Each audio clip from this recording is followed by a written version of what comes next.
everyone. This is Chris McAdoo, Chief Experience Officer for Knoxville Entrepreneur Center. As always, honored to be with you. I'm stoked to share the stories of entrepreneurs, technologists, and people that are out there to change the world. People like Lewis Hibbs of NKA Bio. Lewis, wonderful to have you here. Tell the good folks a little bit about yourself and your company. Yeah, absolutely. So my name's Lewis Hibbs. I'm co-founder of NKA Bio, and we're a biotech startup out of Baltimore, Maryland, working to solve the leading cause of death for people ages 1 to 44.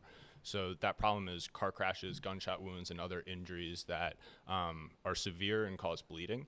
And we're working on a new drug, an antibody drug that can be carried by EMS and stocked in hospitals so that when you arrive on the scene of that injury, you can inject our drug and press pause on death to buy more time for people to get from where they were injured to that hospital.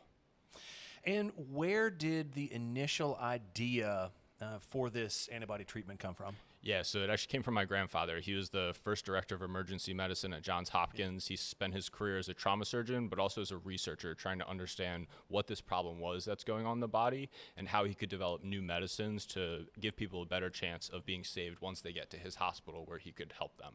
So he spent his career trying to understand what was happening in the body, and what he found is that as you hemorrhage after a car crash or a gunshot wound, anything with blood loss, this thing that we call the shock toxin gets released into your body. It gets overproduced and it binds to every cell in the body and shuts them down.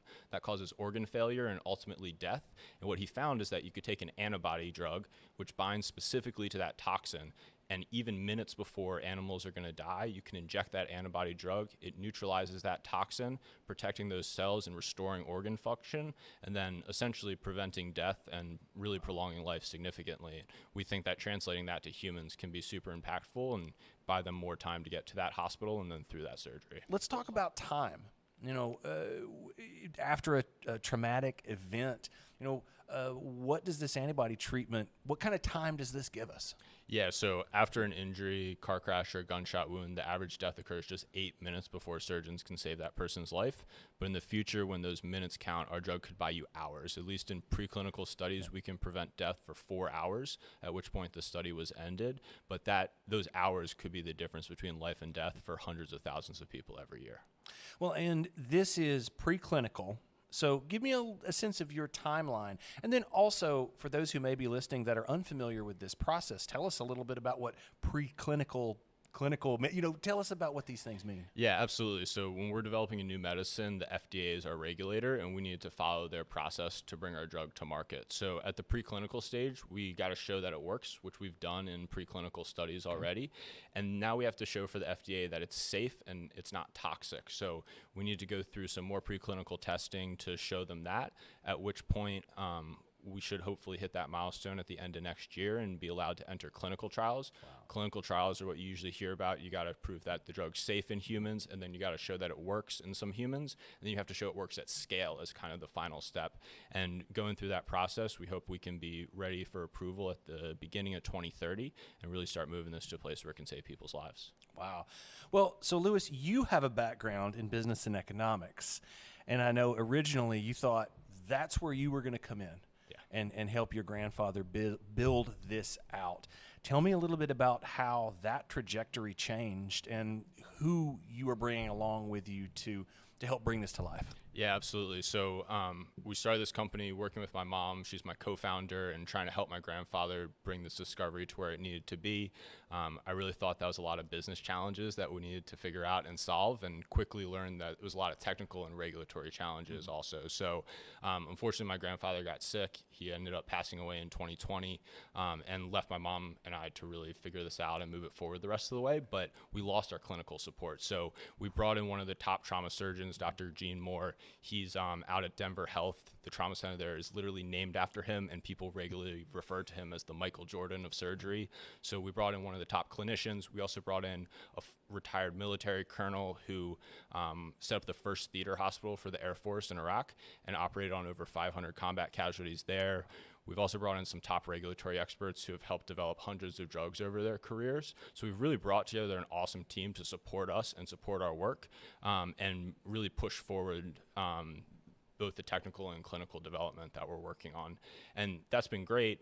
to really support me, also, I've spent the last 4 years developing our antibody platform, which we're using to actually make our drug, and getting their support to help me push that the rest of the way has really been critical to building out a great team that can, move this drug to where it needs to go to save lives.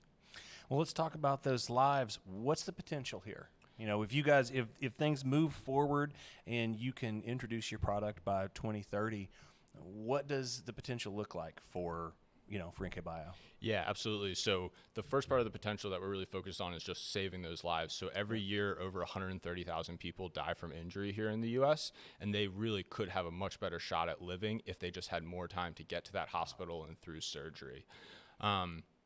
As far as things go beyond that, though, we don't know where those people are going to get injured next, right? So we've built a system where we're really focused on emergency response and emergency preparedness.